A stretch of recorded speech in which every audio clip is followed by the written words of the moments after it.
In honor of the Pope today, I wore Lupe, my Lupe shirt. Lupe. Lupe.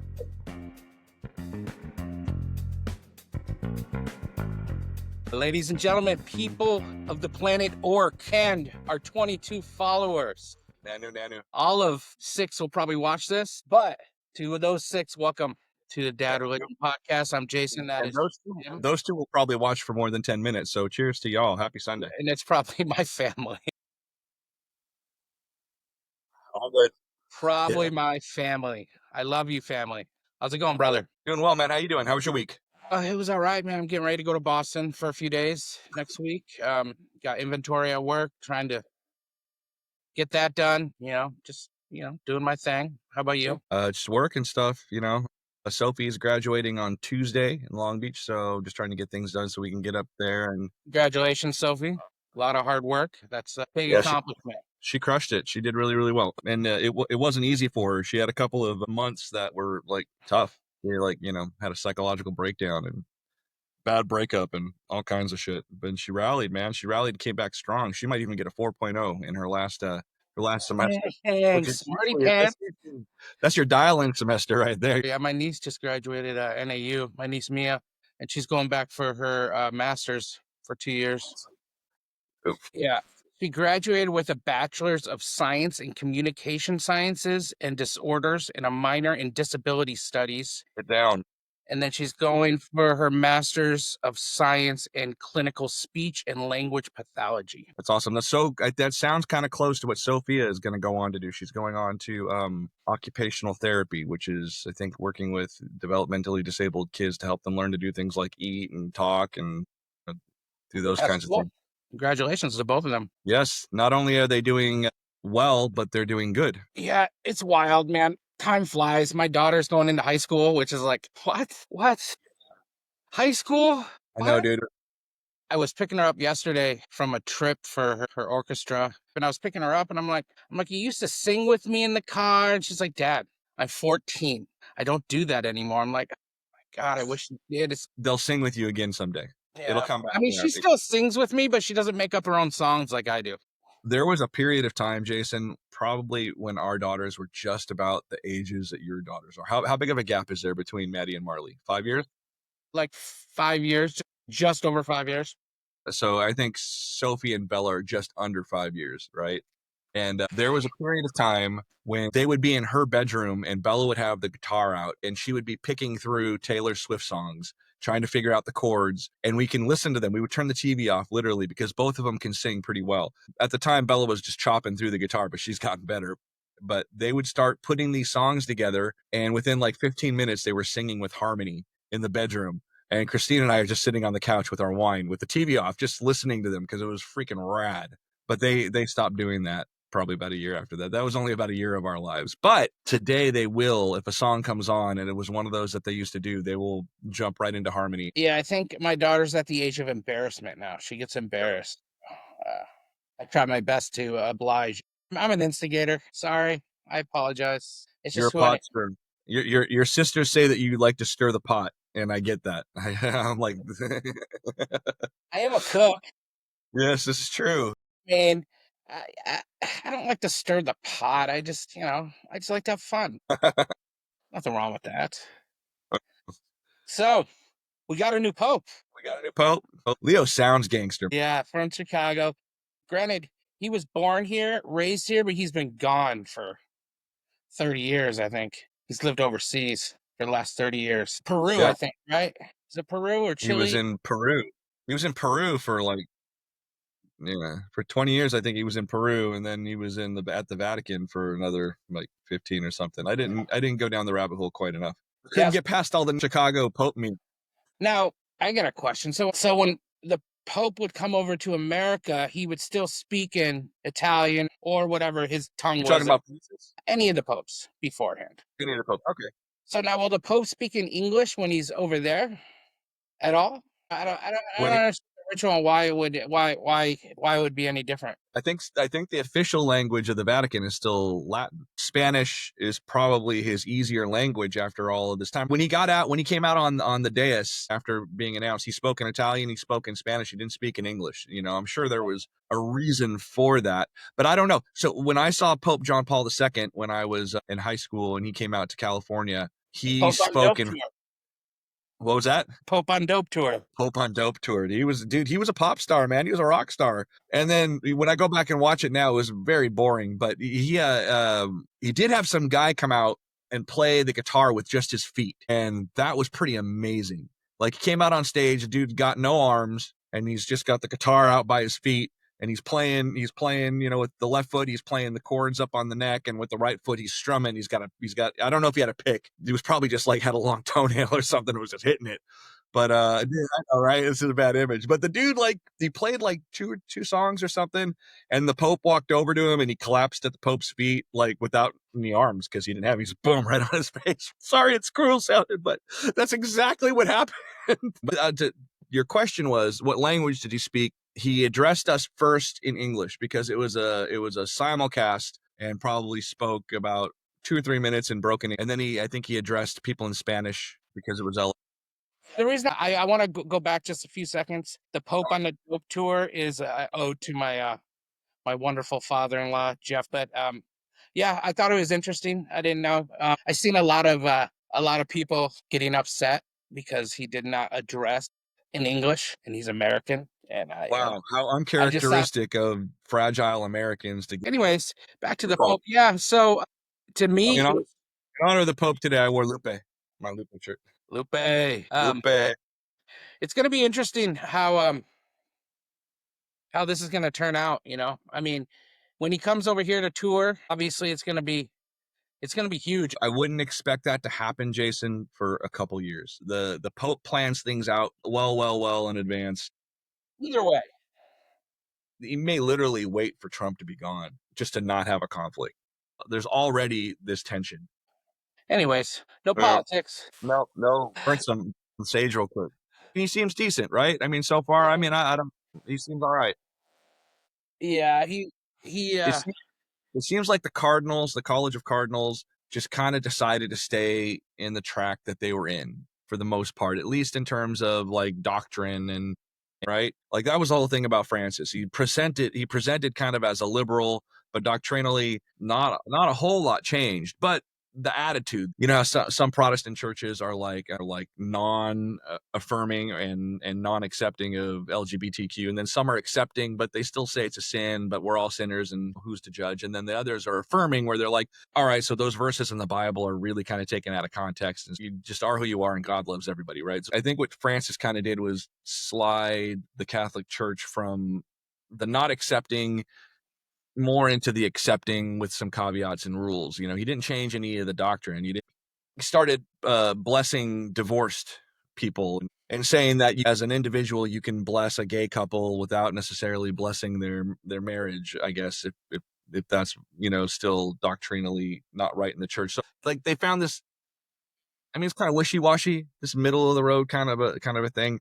I agree with you. I believe that Jesus loved everyone, no matter, and to judge someone for who they love is very strange. That book was written a long time ago. Times have changed, things have changed, people have changed. It's acceptable to most. Well, we had a minute where it seemed like that, Jason, but I don't know, man. I feel like the pendulum's swinging back towards bigotry, you I know. will say, and I'm not going to say anything else on it. Racism and bigotry is all wrong, no matter what, and that's all I'll say about it. I love everyone. If you get yourself a good Bible scholar like Dan McClellan, or, you know, someone who could break down the language for you, you're going to realize that what people are using to make you show hatred towards gay people is just them taking ancient scripture out of context. You know, in the case of like Sodom and Gomorrah, they're talking about hospitality rights, not talking about a city full of gay people. And you can even check your own Bible. Ezekiel says that the reason why Sodom and Gomorrah happened was because they violated guest rights. But in today's parlance, Sodom and Gomorrah is what God did to the gay people. And that's a rough analysis. People use the Bible and They change the words, they change the meaning, all to what they believe. And I'm one that believes that Jesus did not have hate in his body at all, because that's Right. what I was taught and that's what I believe. And if you don't have hate in your body, that means you don't hate anybody. But I digress. Little things. Let me say two little things to finish this off. The first one is my favorite Bible verse that's actually in the Bible, since the one that I said before actually wasn't in the Bible. My favorite Bible verse that's in the Bible is, "Beloved, let us love one another, for love is of God, and anyone who loves is born of God and knows God, because love is God." That's First John chapter 4, verses 7 and 8. And so if God is love, then love is God. You know what I'm saying? And there's all kinds of passages where you get, wherever the presence of love is where you're going to end up finding God. And so, that's the Bible verse that I would start with right there. It's a, It's in the Bible. I'm positive about that one. I used to sing the song, I even know the call and response still because of all of my Sunday school classes. I'm Yeah. just kidding. I'll bet you there's Have some another people, episode of Jim's fuck ups. if there were people out there who were brought up in the evangelical tradition and they just heard me say that, they would have known when to clap. They would have, and it would have been funny. You should do. I've seen that happen in a room of people where it's a mixed group of people, and like somebody says that Bible verse and then sings a little bit of the melody, and like 8 people in the audience all clap because they all knew. It's just like it's like this kind of memorization thing that you get when it's there. It's the reason why I can still say the Apostles' Creed by heart. All someone has to do is start to say the first couple words, and the rest of it just rattles right off. Could you the Apostles' Creed? We believe in one God Almighty, the Maker of heaven and earth, of all that is seen and unseen. If I was to start doing that, would you be able to join in and like? Would. Same exact thing. Yeah. Same rituals. Know exactly when to genuflect, know when to kneel. But there is one thing that I saw that I wasn't used to. Like, I just went to church recently for a I guess a memorial. And when you walk up to the altar, you bow. And I've never seen that. Like, you gotta bow. And I'm like, to me, I'm like, are It we was in Catholic. Japan? What's going on here? What is this thing? And I was told that it's something that's kind of new to the Catholic Church. Like, you like literally bow. And I was like, I went to Catholic school. I went to church. I've been to church a lot over my lifetime. I've never seen that. That's weird. Yeah. Well, when you go and you're away for a while and you show back up, those things, those little teeny new nuances, they just jump right out at you. The first time I saw female altar servers, I was like, because it was a boys' club when I was an altar Me server. too. Me too. Yeah, that was good. But all the girls really wanted to be altar servers, and the guys, we really didn't. We were in the back of the rectory cussing at each other, and it was just a mess. Yeah. Yeah, Did I ever tell you about the time I rang the bells at the wrong time? I think so. So I'm pretty sure it was Palm Sunday, because I normally didn't get bell duty because I was kind of a fuck up, and I never got the routine, You're right. dude. Oh my god. So I'm on the bells duty, and the bells are going on when they're blessing the host. Puts his hands over the chalice with the host in it, and then I'm supposed to ring the bell, and that's it's like it's symbolic. It's this whole, but it's symbolic that something supernatural kind of is happening, or at least in the hearts of some people who believe in transubstantiation, that this is really going on. This magic thing is going on where the bread is being turned into the body of Christ at that moment. And I rang the bells twice at the wrong time. So it was so bad that somebody stopped giving away palm fronds and had to come over and take the bell away from me. And it was bad like that. So afterwards, the priest comes back to the back and he says like a little prayer, puts his hands out, says a little prayer, and then dismisses us. And he says, "Mr. Snyder, would you please stay?" Like shit. And this was the priest who recruited me. This is Father Bernie Lahaney, who God. I thought he was an asshole, because he was such a kind and grandfatherly person when he was recruiting me and talking to my grandma and talking about Disneyland. We all go to Disneyland. And then the first time you make a mistake, he's just a douche. But anyway, so everyone else leaves and he gives me penance. I had to kneel on the linoleum in that rectory and say 30 Our Fathers or something like that, which takes a lot longer than you would think when you're kneeling down on the fucking hard surface floor. So I do that. And then he asks me to go sit in the sanctuary, which is pretty much cleared out. There's no one there, but the organist is still playing. And I'm sitting there it all by myself in the huge sanctuary in the very front row, nothing but me and the altar, and the organist is playing, and he starts playing Star Wars stuff. It was so rad, dude. He was playing like the tattooing theme, like, you know, and he played like the rebellion theme, and then Father Lahaney walks in. You know what the organist did, right? He stopped playing right away. No, he did the imperial thing. And I'm like trying to not laugh out of my nose, right? Because the priest has come to like scold me, and he sits down, and I don't do a very good Irish accent, but Father Lahaney was like, an organist knows I have a penchant for the Star Wars.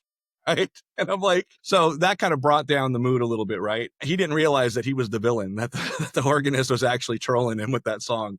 But the cool thing was, and this is the one cool thing I could say about Father Lahaney, is that he told me that the punishment that he had given me was the same punishment that he had been given when he was in my situation, and he had done something wrong in the mass. But the difference was that the priest that gave him the punishment picked up a handful of sand on the way in and sprinkled it on the linoleum where he had to see it and nail and do his Our Fathers. He's like, and so he went through this whole like confession to me about he thought that by downgrading it, he was still reinforcing the message and this and that. And he said, you know, that's probably wrong, and I'm gonna have to. He was gonna have to ask for forgiveness for that, and he asked for my forgiveness for doing that. And he just went on to explain to me for about 3 or 4 minutes about why it's so important that the bells get rang at the right time. That because for certain people that were there in that sanctuary at the moment, that this was a profoundly spiritual event that was occurring, and it was happening in time with the ritual. So anyway, that was my Father Lahaney story. That was a tangent. I had a really, my sense of humor is really bad. That's why I laughed when you said he asked you to stay behind. Yeah, that could have gone Like, wrong. I was like, oh, ruh-roh. Roro. Dude, if I had not been such a fuck up and drawn so much attention to myself and been a troublemaker, I wonder sometimes, you know, because I was an altar boy for 3 years, and there were guys who did not like some of the priests for reasons that, I mean, we didn't like any of the priests, to be honest, but they was a little bit more vehement than I thought was probably necessary at the time. You know, racism to me is so weird. It's just the weirdest thing. What are your nationalities? Obviously, Hughes is Irish. What was your mom? Was she Irish as well? Irish and German. That's just what. Irish and German. Yeah. There you go. Perfect. So, in the United States of America, 100 years ago, how easy would it have been for an Irish and a German couple to actually get together? What would their families be like? How would they feel? You know, one is Irish Catholic, the other is German Lutheran, and they're trying to figure out how to merge these families together. 100 years ago, 150 years ago, it would have been a real big deal. And the racism would have been intense. And that would have been racism between two white families. So, yeah, it's stupid. No one liked the Irish. I know. Yeah, same. My ancestors were also a lot of Irish. I'm like half Mexican and then half everything else in the world, but most of that everything else in the world is Irish and English. My 23andMe map blew up like a pinball machine. The only thing I didn't have was like Siberia and China, and everything else was lit up. Like I was like 2.4% Ashkenazi Jew, which I had no idea, but I guess it kind of makes sense because I think that we had some Sephardic Jew that came over in the diaspora back in the 1400s because my ancestors were in colonial Mexico from the very beginning, apparently, is what it looks like. And they were also a bunch of cochino motherfuckers. They were building a family tree, going through records. And, you know, the site that I use sends records to you like, hey, I think you know this person, I think you know this person. And as soon as we get like into like the 1700s and the 1600s, I start looking at marriage records, and they all have the same thing. It's in Spanish, and I can't remember the word that translated, but it says dispensation, which means that they needed to have a papal dispensation for those people to get married because they were too closely related. And they did that for like 300 years, Jason. About 300 years, part of my family was living in a small village, only marrying among the people in the village. It's called endogamy. Yeah. So you got some inbreeding going on there. And it wasn't inbreeding, like they didn't want to mix with the Indian population. That's basically what it came down to, you know. And there's only one or two reasons why people become endogamous in that situation, right? They come over from Spain and from Portugal, and they settle in this one specific area, which is close to Guadalajara. if you like want to know whereabouts. It's a village called Tepatitlan de Morelos. And it was settled by about 110 families. And 300 years later, those 110 families were still mostly European, like almost entirely European. In fact, I think my great grandmother was the first one in our family line from that particular region who did not marry a second cousin for about 200 years, or something even ickier like an uncle. It's gross, dude. It's so disturbingly gross. And those women, they were literally baby factories, right? My great great grandfather, he had 16 children with his first wife and 9 children with his second wife. And his second wife, when he married her, was like barely out of her teens. 25 kids. Jeez. 25. Now, how many of those survived? I don't know. I'm just counting birth records because that's really all that I had to go by. That's In some Mexico, Elon Musk shit right there. dude, it's crazy. It's wicked, and they're so like religious. And I'm like, oh, dude, it's like almost like they're trying to be like Old Testament biblical, where they have harems and. I mean, there's 7 kids in my family. I think I'm correct that my mother was pregnant 9 times. Your mom lost 2? Yeah, I believe there was one right before me. Yeah. Yeah. So that was the other thing that so my great grandmother, who I wish I had a little picture I could show you right now. I'll do it. I'll do it some of the time. She was the matriarch of our family. So she had 11 children who survived infancy. That's the parlance. 11 children who survived infancy. And then I was able to find she had 3 who like died after birth. Like one was like 2 years old, got into some pool chemicals and died of poisoning. And then one died of diphtheria. And like, so, yeah, Catholics had babies, bro. That's but your mom was already 7, so she got pregnant 9 times. That's a lot of times to be pregnant, I bro. believe my mom once told me, and I apologize, Mom, if you listen to this, if I get this wrong, but she said each one was just a blessing. They didn't prepare for anything. If it happened, if it was God's will, it was God's will. Yeah, we're all. I mean, like I think I've said it on podcasts before. We never fight. We never argue. I've never gotten into a big argument with my family ever. You know. That's weird, dude. That's weird for Irish Catholics, bro. Yeah. I'm not gonna lie. Yeah, we've always got along. I mean, obviously there's some squabbles here and there. We don't agree with certain things but in the end, we're family. I mean, Yeah, that's great. that's it. We take care of our own. We don't it's not worth it in the end. And I can be confident in saying that the rest of my siblings all feel the same way. Cool. So That's great. Yeah, I like your family. I like watching your sisters and your wife and your niece all gang up on misogynist. oh yeah. I don't get involved in any of that stuff. It's like they don't even know, and all these Hughes chicks are getting out of their cars with like lead pipes and chains. I'm like, oh, it's on. I stay out of that. Thank you all, 22 of you. Jimbo, have a wonderful Okay, Sunday, and you as well, my friend. we'll chat soon. Catch you in a week.